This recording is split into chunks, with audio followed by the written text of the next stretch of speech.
Yeah. Right, we are recording.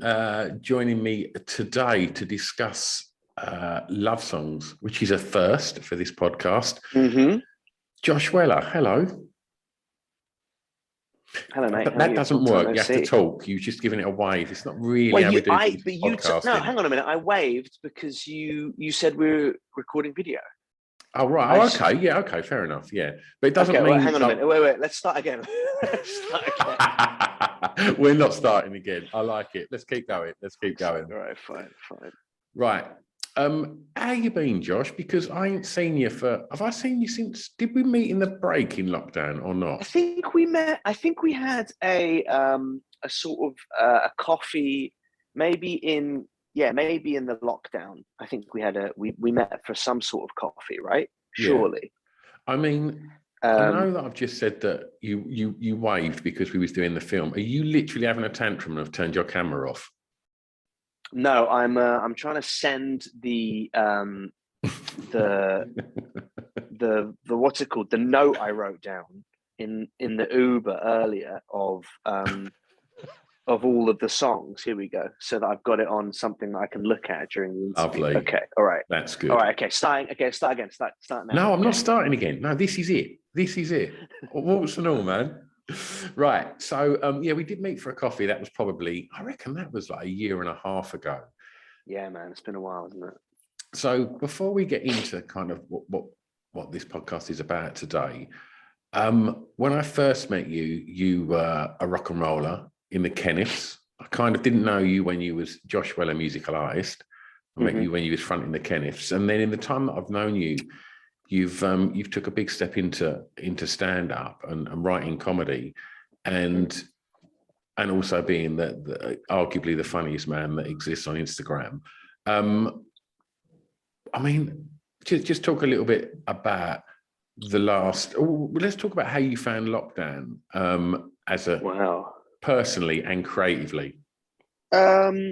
Personally, so 4 days in to lockdown, my friend Simon called me and said that he had a frozen chicken that he was going to throw away. Did I want it? I wanted it. So I put on my running clothes and went up to his house. And then on my way out my door, I saw a skateboard that I hadn't been on for 15 years and was like, what could possibly go wrong with me skateboarding up there? And I snapped my Achilles and couldn't walk for 4 months. So my lockdown was a big mixture of making loads and loads and loads of content, and that side of it was really fun and really creative. Not gigging was tough, and I just drank a lot as well, which was not good. But I think we all did. But I mean, I guess so many of us had that one luxury a day of going out for a walk, but that wasn't happening, was it? No, I was just in my house, and I had it, and then sort of ended up in a sort of war with one of my housemates who then moved out, and it was it was a pretty interesting year. But on the whole, it was. I mean, I feel very lucky to have come through all that stuff. Nobody I know died. You've got to count your blessings. It was all fine. I just drank some wine and made crappy Instagram content. So all things considered, pretty good. So we're at the other side of it now. So it appears. And I mean, when I spoke to Brett Goldstein on a podcast years ago about comedy, he sort of said it's like, doing these shows is like going to the gym. You have to keep doing them. And otherwise you get out of shape. Is that something that you agree with? Yeah, absolutely. And it's with stand-up, it's very different to, obviously music is, I mean, I didn't really know music in the way that I've been able to know comedy. Music was always a real struggle, which is why I stopped doing it. And comedy has been like that, a bit of a dream situation where I haven't really had to work. Not that I haven't put a lot of work in, but everything's kind of come to me in a way that you think is gonna, like kind of like this a dream in a way. But yeah, I think you do I have to do 5 shows, 6 shows a week to to get everything good and to tighten up jokes, and it becomes a weird thing as well, you know, because I think the other week I did 12 in a row, and then took like, I was like, oh my god, I'm gonna have 3 days off, and then after those 3 days you start getting like this weird feeling that you've forgotten how to do it, and that is something that I think will pass. You know, the better I get at comedy. I still very much consider myself a student of comedy. I'm not. I think the world that we live in now, with Instagram and with this sort of definition of who you are all the time, and people are so quick to define themselves, and I see people all the time be like, I'm a comedian, I'm a I'm a, you know, they very much want to be the finished article, and they present themselves that way. I don't really see myself like that. You know, Groucho Marx is a comedian. I have got a long way to go. So I very much see myself as learning still, even though it's become a profession, which I feel very grateful for. I'm nowhere near as good as I know I will be and can be. So I'm all in on putting in the hard work. You know, the main problem is I hate commuting. I love doing, like I did last weekend. I did Leicester, Eastleigh, and Deal, which for people listening who aren't in England, those are all places in England that just, you know, you go to them specifically. For me, is, you know, I went up to Leicester, down to Eastleigh, and then across the Deal 3 days in a row, and I love doing the gigs. I just hate having to go to them. Yeah. I just hate cars and trains. I just want the Star Trek transporter to be invented 9 quickly. minutes in before you've mentioned Star Trek. That's not too bad. I'm wearing a Star Trek jacket. Of course you are. I'm loving the Metallica t-shirt. Thanks, man. Yeah, they I love Blitzkrieg Bop. It's my favorite song of theirs.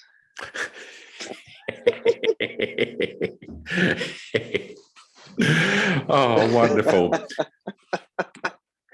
I realized the other day, because I bought a Lakers jumper, a Chicago Bulls jumper, and a New York Knicks jumper, because they're really comfy and I love the designs. And I realized that I am the sports version of people That wearing wanker. Ramones t-shirts. Yeah.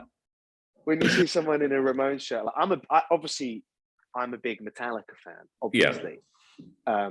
But it is fun to pretend I don't know anything about them when people ask, because people see me and they're like, I've had a guy came up to me in the pub probably last summer and was like, because I don't look like a metalhead. I look like someone that bought this in a top shop. You know? Yeah, 100%.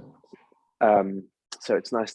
It's very. A guy came up to me in the pub near my house and was like, "What's your favorite Metallica song on that album?" Oh, you wanker! I bet you said something obscure, didn't you? Impress him. No, I just said Nothing Else Matters, which is from a totally different record. that Sandman one. Yeah, I love that. Be tuned. I love the new album. I love the new Metallica album. To be fair, Metallica's last record was pretty good. Was it? It was called Hardwired to Self-Destruct. And the album isn't great, but the song Hardwired is an incredible song. I can't stand Metallica. I just, wrong. I never got, obviously, like, I'm a lot older than you. And like, around the time that I was getting into guitar music in the early 90s was the time that the Black Album come out. And people were throwing that in conversations alongside, you know, Nevermind and Rage and Jane's Addiction and Pumpkins. And I was like, no, it's not the same. It's not the same. It's not. I mean, to be honest, all of those things are quite, I can see how you would link like Smashing Pumpkins and Nirvana and, you know, that grunge movement. But Metallica were the biggest band in the world at that point as well. And there's a through line of kind of glam rock. You can go from AC/DC to Kiss to Metallica in a straight line. Yeah, 100%. And Nirvana was the rebellion against all of that stuff. So I completely understand why. However, I do recommend listening to the first Kill 'Em All, their first record. I think Yeah. I think it's time, Stu, to re-listen. Okay. I mean, you've got to get past watching the documentary, which is still probably the greatest music documentary ever made. Hands down. Yeah.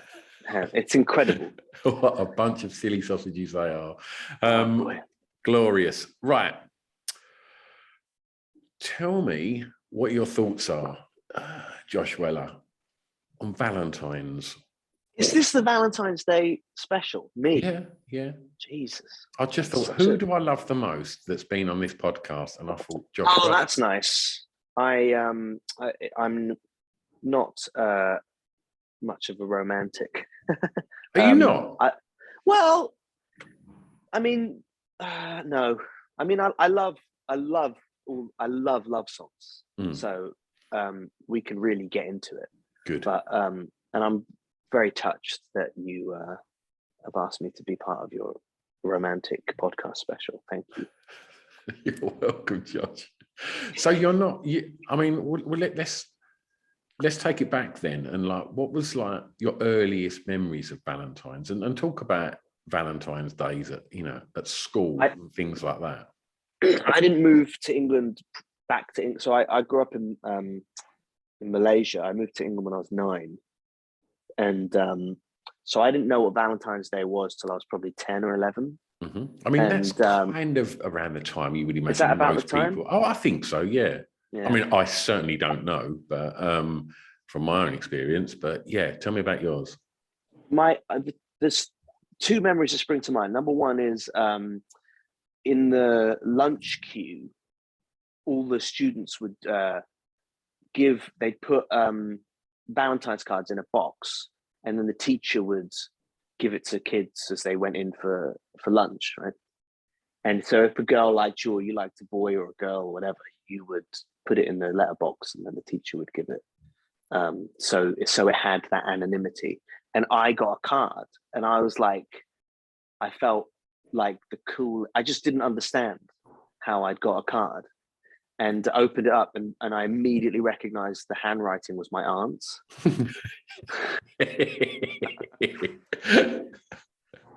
You're not going to tell me she was like a dinner lady as well. No, but she was very sexy. No. So I just remember the elation to feeling absolute gut-wrenching heartbreak in a weird way. Sums up a lot of my relationship experiences. Sounds like a Nick Hornby thing, doesn't it? It's literally just talking about Nick Hornby. That's quite surreal. You just mentioned. Well, he has a great bit in High Fidelity where he says, which I have a signed copy of right here. Wow. And he one of the bits in High Fidelity is his first girlfriend, who on the 3rd day that they were going out, he saw her making out with someone else or something. His best mate. Yeah, and he says in a weird way that feeling is every relationship is a condensed version of that. Yeah. And it's so true, because when you're young, like, you love with your whole heart, and every time you fall in love after that, you use a little bit less of it because you don't want to get that, you don't want to feel that pain again. Yeah, it's magic. The first time I read High Fidelity was probably about 95, and I think I'd read Fever Pitch, and then it was like someone went, "You need to read this. Like, it's you." And I'm sure anybody that's been in bands or been obsessed with records and had failed relationships instantly watches that film or reads that book and goes, "Holy shit!" But the parallels. When I was reading that, we was in a shitty little Renault traffic van going up and down the country playing 2 Men and a Dog each night. And I got halfway through this book and I thought, I'm going to leave this at the venue and not go back to it, because I do not want to know how this ends, because it just felt too close to what was going on. I was like, if this don't end well, I don't want to know. But what a beautiful book that is, though. It's a great book, and you know what? The movie's sensational as well. It's a great. I mean, it's very much an adaptation, very much, because it's set in Chicago and it has a happy ending. But yeah, if you haven't seen the movie, it's the definitive nerd. I don't want to use the word incel, but it's the definitive man nerd music loser book. There is no book that sums up what it's like to be a loser who loves music. You're looking at me and I'm looking at you. Oh, what a wonderful, wonderful book. Can you remember like getting your first card that wasn't from your aunt? No. I remember asking out a girl Olivia, at school when I was about 10. And I told her that I loved her and would she be my girlfriend? And she just stood up and went and told the teacher. Did you get in trouble for that? The teacher came over and went, "You're too young to like girls." And it it felt like when I watched Annie Hall, by the Woody Allen movie, when he goes up to a girl and tells her he loves her when he's about 10 years old, and the girl talks to him and she goes, "For Christ's sake, Alfie, even Freud speaks of a latency period." Woody Allen's like, "Well, I've never had one." But that's, no, those are my two. I don't really remember. I never really got cards, man. Yeah. Did you? You a bit of a you look like you were probably quite a hunk at school. Right. Do you know what, Josh? You're being kind now, and I like it, but I was far from it. I was short, I was tubby, and I wasn't that confident. But I did mention on another podcast that I've never got any Valentines through like junior school or anything like that. And at the Leavers Disco, I asked this girl Claire Wallace for a slow dance at the Leavers Disco, and she said yes. And I had a slow dance with her. And I can tell you the track. The track was the Kids from Fame singing Star Maker, right? And I remember such a romantic song. And I remember thinking, oh no, this is like the first time I've ever kind of like held or touched a girl in any way, shape, or form that weren't giving me mum a hug before bed or whatever. And I remember thinking, I think I'm going to cry, because the song was really sad. And I was thinking, and it was the Leavers Disco. And I didn't want to leave junior school because I quite enjoyed it. And yeah, throughout the whole of secondary school, yeah, I certainly didn't get a card, but I got one. This is quite pathetic, but I got one when I got to college, and I've kind of got maybe a little bit more confident at college. And I was just one of the guys at college that kind of liked his music and stuff like that. And at the time, this would have been 91, 92. I'd always put like tracks on the jukebox in the common room in my college. And REM had just released Automatic for the People, so I just literally go and put a quid in and put on all the tracks from Automatic for the People. And I just remember getting this Valentines, and it just said like, "Dear Stu, remember, everybody hurts." What did it say? And it hurts not being with you, ? And as much as like that was probably my first actual Valentine, like... Wait, sorry to interject. For it. The question mark where the name would be? Yeah, of course, yeah. Oh, sorry. I thought you meant it was a question. It ended with a question. Okay, sorry. And I remember just thinking, look, this is like my first Valentine, and I don't really know Valentine protocol, but I was thinking, if there's a girl in this common room that fancies me, I really fucking want to know who it is, because like I'd really like a girlfriend, but never found out. But as pathetic as it is, I still have that card. It's just kind of one of them things that you've just got, you have like, I've still got a couple of letters from like first girlfriends and things like that I've just kind of never thrown away. And in that little box, he's my one and only Valentine, I think. Obviously, I've had Valentines from my wife since. Don't know if I'll get one this week. I don't think she likes me anymore. But yeah. Can you remember like have you ever got a Valentine as a grown up, like aside from being in a relationship? No, I have no memory of no. Wait, hang on. I'm trying to think. I mean, not. I mean, girlfriend, ex-girlfriend, but I've never had a mystery. I'm just not the guy. I'm not the guy that I think girls are like, oh, I'm gonna, I'm gonna, I'm gonna tell him I like it, but not say who I am.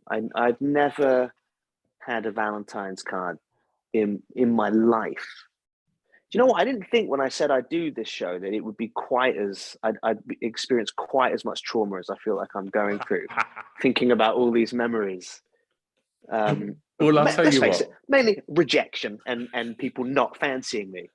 But let's keep talking about it, Stu. Well, I'll tell you what, Josh. Let's talk about something that we've both got huge amounts of love for, right? And that's songs. So, let's start first of all, right? What do you regard as being the greatest ever love song? You better send me a Valentine's card I promise you. this year. I want one through the post with a Okay. question mark All and right. a $5. Do you know what? It was actually in like what do they call them? Like stencils, like where you used to get like the alphabet, and then you just like pencil over they the top wrote it of like it. that. It was right like that, like a fucking a ransom note. It's quite That would sinister. be. That's quite a funny way to send a Valentine's card, to cut out the letters, like the Riddler did. Someone loves you.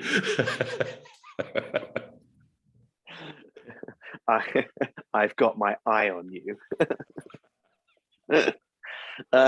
Sorry. What was the first? What was I the last want you question? to tell me, Josh, what you regard as the greatest ever love song.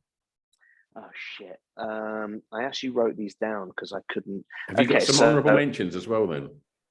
Yeah, I've got some honourable mentions. So the greatest love song ever. I actually wrote 3 Cole Porter songs. So I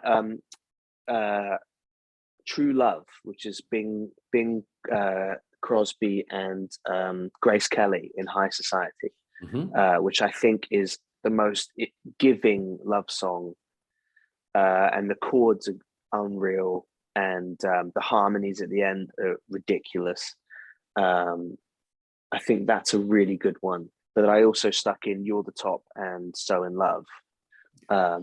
You're the Top is just a nice ditty about thinking someone's the best thing, and there's that feeling when you first fall in love and you think everything's going to be amazing forever, and you have a hop in your step and you hear the birds and you just think, I hope I feel this way forever. And I think You're the Top is a nice thing that encapsulates that. And So in Love, which is a really dark love song. And that's another thing as well. I like the dark side of love songs as well. I think I talked about this last time I was on here. Yeah. But so I also put Alice by Tom Waits, which is a song about someone who's so in love with a girl that he dies. And then the last one I put Deep in a Dream, which is a jazz standard. Okay, I don't know that. It's a really the Chet Baker version. He recorded a version with 50 Italian strings in the late 50s, early 60s. Is it Ponzi to say the lyrics? No, quote of course the lyrics. Not. It's just a really nice love song. It's like it has these crazy good lines, like the smoke builds a stairway. He's smoking a cigarette and he goes, the smoke builds a stairway for you to descend. You come to my arms, may this bliss never ends. Like awake or asleep, every memory I'll keep when I'm deep in a dream of you. It's so good. And then there's also the Chet Baker documentary that they made, Bruce Weber made in the 80s. Chet Baker quotes the song, but he's like mid-60s and about to die and high when he does it. And it gives the song a whole other meaning when you hear his young, beautiful voice sing it, and then you see just this old, drug-addled abuser say why it's beautiful. It gives it this really sad tinge. So I think those would be my greatest. But then also there's so many amazing power ballads from the 80s that you could pick. You could just throw a stone at a list of power ballads and one of them would probably be a great love song, right? Yeah, of course. Well, what are you thinking? I Want to Know What Love Is. Um, what's the Journey one? They all sound like the same song. It's not "Keep on Loving You." That's REO Speedwagon. No, pull the ship into the shore. That one. See, they're all the same song. They are all exactly the same. I would also throw in "Drive" by the Cars. That's my greatest love song of all time. Is it really? Yeah. Yeah, and it's just again a love song that is so true and real, because it's like it's framed around mental health as well, isn't it? Yeah. And that would certainly be up there. But then the Cars wrote so many unbelievable pop songs. You're a big fan of the Cars, aren't you? Yeah, it blows my mind that they're not revered as one of the greatest guitar bands of all time. It feels like they're still too ahead of their time. It's my earliest memory as well of being moved by music was watching Drive on Live Aid, and it was just I'd never seen people cry over music, but I guess the images that were accompanying it were probably as harrowing as it gets at the time. But yeah, that song, it's just the production on that song just fucking rips me in half every time I hear it. That whole album, that Heartbreak City, is in my opinion the most underrated electro pop record ever made, because it was so far out from what they did, and it was a hit record. It had 3 massive singles on it, but no one talks about that album as being. And you can't listen to the Strokes. Even the trajectory of the Strokes' career is pretty much a mirror image of the Cars. Yeah. But then I would also throw in. You could throw in a lot of Phil Collins songs as the greatest love songs of all time. Why are you smirking? What's funny? Well, because he gets a bad rep, but he's a sickhead. Phil Collins is. I like a pop star who looks like. I want my pop stars to look like divorced dads. In the 80s, like the most famous people were like Phil Collins, Bob Hoskins, like they're all coming around to do your painting and decorating, and then they're also entertaining you at the same time. It wouldn't happen now. You wouldn't really get the late 30s average Joe, everyman pop star now. It wouldn't really happen. Peter Gabriel, he was sort of one of them, wasn't he? Yeah. You could also throw in Salisbury Hill, great love song. Yeah. Not sure if it's a love song. But yeah.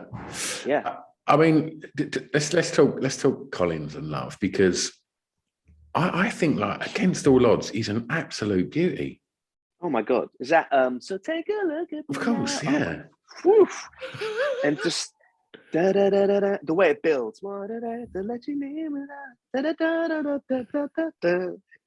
Just it's just like boom, boom, up, up, up. So, you know what is another one is it's not Phil Collins, but All by Myself. Cartman. What's that guy's name? I always want to say Eric. It is Eric. It is Eric Cartman. Yeah. Not Cartman. Cartman. That would Eric be so Cartman. Good.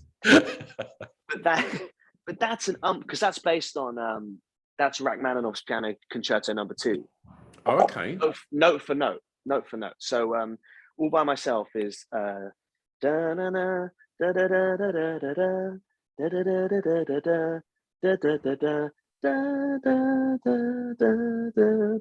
that's the exact melody of Rachmaninoff's Piano Concerto No. 2. But I always think it would be so. I would love to see Rachmaninoff listen to All by Myself, because he wrote this beautiful piece of classical music with this unbelievable top line that in like 1984, some guy on a drive home probably had done a few lines and heard it and was like, oh my God. And then I'd love to see what Rachmaninoff thought when he heard it, and not only heard it, but heard the chorus that doesn't exist in Rachmaninoff's piece and is just absolutely unreal. Yeah. It must be it must have, I mean, we'll never know, but like it would be so interesting to hear the writer of that song go, oh, this is awful. What's this electric piano and this man singing? And then hear the chorus and be like, oh no, yeah, he improved it. Okay, fair enough. Well, you started out talking about love songs that encapsulate that moment where, you know, everything's to be played for, everything's good. You've got that spring in your step, and you've literally moved it round to All By Myself, which could not scream heartbreak anymore. What song reminds you of the first time you had your heart broken? Have you had your heart broken? Of course, yeah, many times. It's just, it's just rubble left now.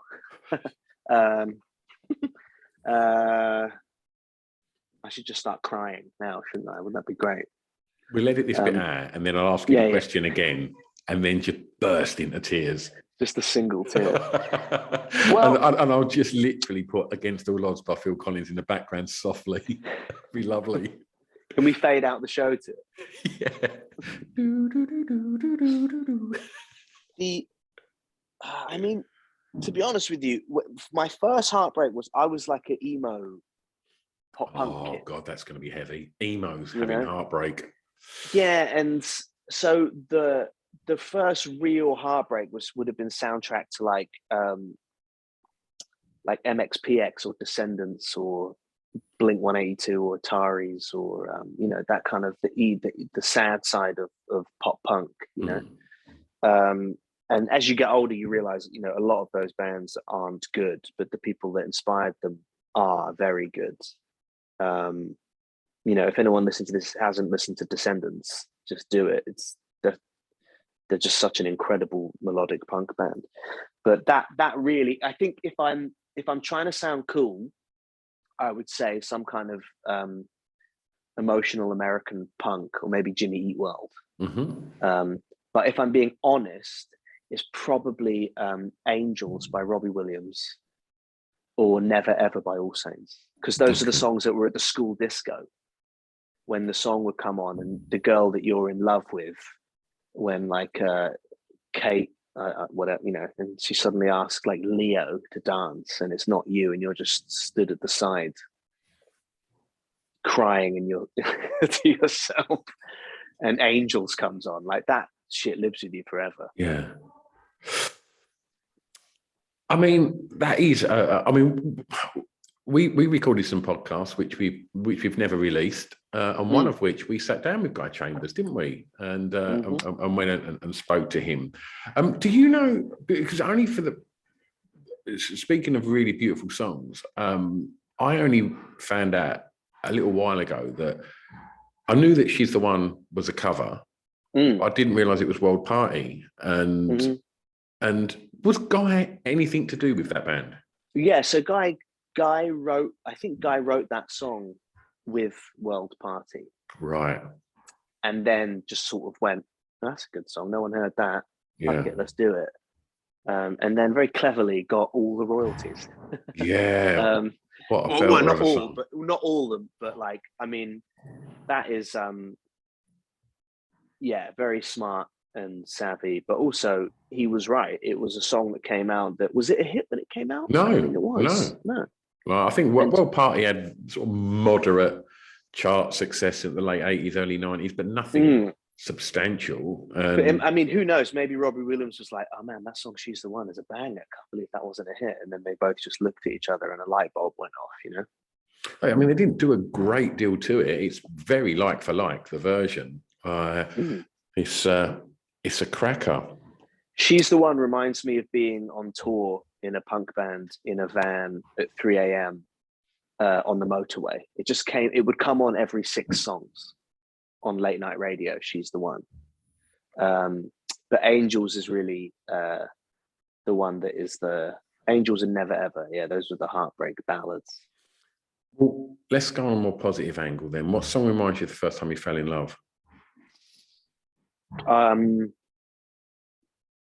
Whole New World from Aladdin.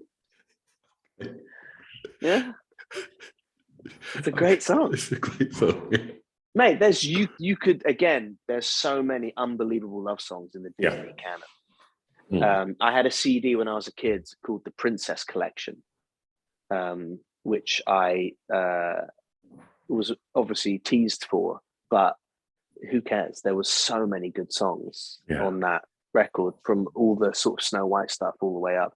But A Whole New World was like, that song was when I was a kid.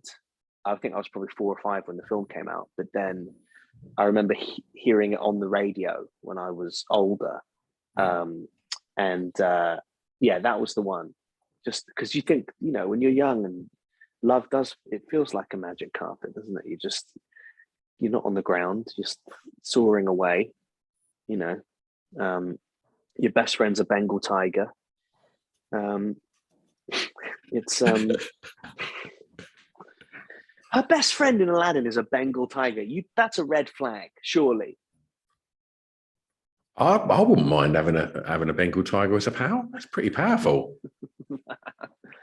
Yeah, A Whole New World is also, it's an unbelievable, the harmonies in that at the end of that song are outrageously good. Yeah. You're a big Disney fan then? Yeah, why are you looking at me like it's like that's about, like, you look like you don't like Disney films? No, I don't really. And Okay. and do you know what? It's like, I decided to put it to the test about a month ago, and because I've still got loads of people like that. I don't really like animated films. I like Toy Story, but like, you know, I'd love to go, you want to sing it? I'm like, no, no, I haven't, no. And then people will constantly reference like Disney and Disney Channel and things like that. And it's like, no, we got the Disney Channel for the Star Wars stuff. And I thought, you know what? I'm going to watch a Disney film. And I watched Jungle Book and it blew my fucking mind. Which one? The new one or the old one? The original one. Yeah. It's fucking amazing. Yeah. Like, really amazing. Like, quite moving. Mm-hmm. But and it's a really sad film. I mean, once you overlook the pretty obvious racist undertones of the movie, which you just have to do with all those old Disney films. They're still great films, and it was a different time. But like all the monkeys and then there's the which is the Disney film with the birds. The elephant one on it, Dumbo. Oh boy, mental. But mate, Jungle Book, yeah, they have to give away their best friend. They raise this kid, and then they have to give him away. It's heartbreaking. Yeah. But the songs are banging. Louis Prima. Have a look at the video, the YouTube footage after this of them when they recorded King of the Swingers, because Louis Prima had his band in the studio and he made them all walk around in a circle like they did at the live show while they recorded it to get that kind of stomp and that flow and that swing. And there's just a really stressed engineer following them around with a microphone during the whole take. It's really good. But mate, you're in for a treat. There are so many great Disney films that I'm very jealous that you're going to experience them for the first time. Maybe. When you write songs, did you lean instantly to, whenever you was writing, to write about love? Yeah. Songs are really about two things, aren't they? Aren't they just about sort of heartbreak or falling in love? Yeah, I think so. Or maybe there's, I don't know if I consciously did it, but I think when I made the slightly fatal error of signing to, it's not an error, but I signed to a big pop management group who put me into the studio with all these co-writers and stuff like that. And you go in, and co-writing is you go into a room with another person who is a professional songwriter, and you try and write a hit record. And it's like a factory where you would go to either Sweden or LA or London, and you just go in with all these people and 5 days a week, 5 different writers maybe, and you try and write a different song every day. And when that started happening, I was very consciously trying. I was like, okay, what do people like about love? What's a good title for a love song? And I think at that point it became very intentional, but probably none of it was very good, I don't think. Yeah. So we spoke about the greatest love song. What do you think's the greatest song that's ever been written about heartbreak? That's a good question. I'm going to have a look at my notes. I've got Todd Rundgren. Can we still be friends? Yeah. Does that count? Yeah, of course. I think that might be the best one in my in my opinion, obviously. But I love the time signature change. I love I just love the feel of it. It's such a great feeling song. Maybe Rufus Wainwright, The Art Teacher. I've not heard that. I don't know if it's a heartbreak song, but it's about him being in love with his art teacher when he was a young boy and growing up and looking back on it. And that was his first real love. And I think but I don't know if that's a heartbreak song. Don't Speak, no doubt. Yeah. Why are you surprised? Sorry, that was really mean, wasn't it? Yeah. That's a huge tune. I really no doubt. It's like an opera. It's a mini opera. That song. Yeah, I don't like theatrics in music. It's not that theatrical, and it has a Spanish guitar solo. Who doesn't love a nylon string? Which means that when they did it live, the guitarist had one of those Spanish guitars on a stand. Oh, incredible. You know? Yeah, only really happened in the 90s, where he'd go over, he'd be playing electric guitar. It's all ending, you gotta stop pretending. Da, da, da, da, da, da, da, da. And then he'd run over and turn the volume off the electric and then go. And then the ending, oh my God. La, la, la, la. Hush, hush, darling. It is such a big song. I cannot believe that you, of all people, don't recognize that is the perfect song. You know what? Like, it's very rarely that we disagree on music, Josh, right? But I don't like that song. Oh, man. And do you know what? If No Doubt ever tried to redeem themselves, and they tried to do it by covering Talk Talk, it just made my hatred grow. Yeah, but they weren't trying to redeem themselves. They just like that. Is that the down? Is that one? It's My Life. Talk, right?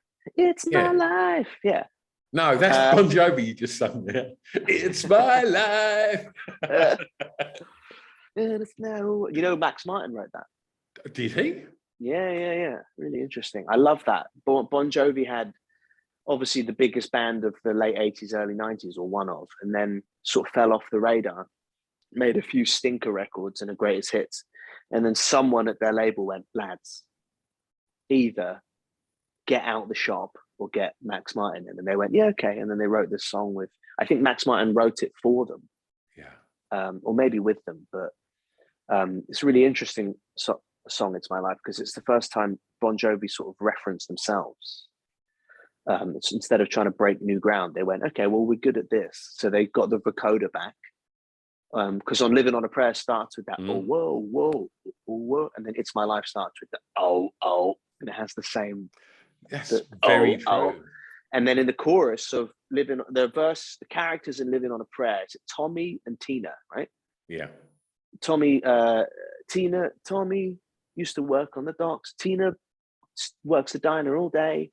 And then in It's My Life, he says Tommy and Tina. They're the characters in It's My Life. Ah. As well. It's always like names like that are in so many American rock songs. What's Summer of '69? Is that Tommy? No, it was Jimmy quit. Johnny got married. Jody. Was it Jody got married? Was it? Jimmy quit. I think so. Jody got married. Yeah, maybe. Is that a love song? Also, I love that. Summer of '69. First of all, Bryan Adams is full of shit because he was 9 years old when in the summer of '69, right? So when he goes, he's full of shit, man. That John Denver's full of shit, man. But then also, he goes, had a band and we tried real hard. No, you didn't. He didn't, did he? Yeah. You were 9 years old. And then the bit when he goes, standing on your mama's porch, you thought that it would last forever. It's like, what are you doing out? You're 9. Yeah. Yeah, shouldn't be allowed out. Definitely not. Like, social services should have been involved. Yeah. And also, when you look back, they were hardly if they're Like the best did, days of your life, you've had a shit life. But I think that's the point, isn't it? It's meant to be. I don't think he wrote. I think it's like Glory Days by Bruce Springsteen, which is meant to be quite a. That song's meant to be like, I've had a shit life, I think, isn't it? Glory Days. Yeah. Yeah, I think that the irony, I think, Brian Adams he's the Canadian Bruce Springsteen, isn't he? Really? You see, I've got this thing that artists want to be Springsteen, right? And I get that, right? You've got artists like Gaslight Anthem, which make really great records, right? And will probably get taken seriously as I don't know how you want to legitimize them, but I think all John Bon Jovi's ever wanted in his life is to somebody to sort of go, yeah, he's a bit like Springsteen. Oh yeah, and he's from New Jersey as well, isn't he? It's never going to happen. Yeah, I mean, I disagree. I think Bon Jovi are a phenomenal band. I think that they have made a few too many albums, but what else are you meant to do? That's the thing as musicians. People go, oh, I should have quit years ago. It's like, do you know what else? They can't do anything else. Just let them, just let them carry on. Have you seen them? People, Bon Jovi? Yeah. Never. I wouldn't go now because Richie Sambora is not in the band, so I'm not interested. Oh, really? Yeah, they kicked the guitarist out. I bet he's quite difficult, John Bon Jovi. I think he likes to kind of present himself as a bit of a. Have you not seen When We Were Young or While We Were Young, the Bon Jovi documentary? No. Did he have anything to do with it, or was he just like? Yeah, it's a black and white. First of all, it's in black and white. Which, amazing. When a band makes a decision to make anything in black and white, they've disappeared right up their own jacksie, right? And it was about, I guess, pushing 20 years ago now, or maybe 15 years ago, they made this documentary about how they were still the biggest band in the world and they were on tour. And there's a bit where I know the film so well, I think I can quote it directly. John Bon Jovi goes, people ask me, do I miss being in a van and seeing the whites of people's eyes? He goes, Bon Jovi's always catered for a big audience, and I'm very comfortable with that. And then he goes, people ask me, do I miss when the band was, small? He goes, no, fuck that. He goes, I want to play the desert and sell it out. And then what he's trying to do is the rule of three for emphasis. I want to play a desert, sell it out, and then a third thing. But he runs out of things to say, so he goes. So he goes, I want to play the desert and sell it out. And then there's this pause, and he just goes, more than once. God love him. God love him. He's an American hero. Oh, wonderful, wonderful. Well, look, we've recorded this literally a couple of days ahead of Valentines. So I offer you my love for coming on here today, Josh. It's always an absolute pleasure to catch up and have a natter with you.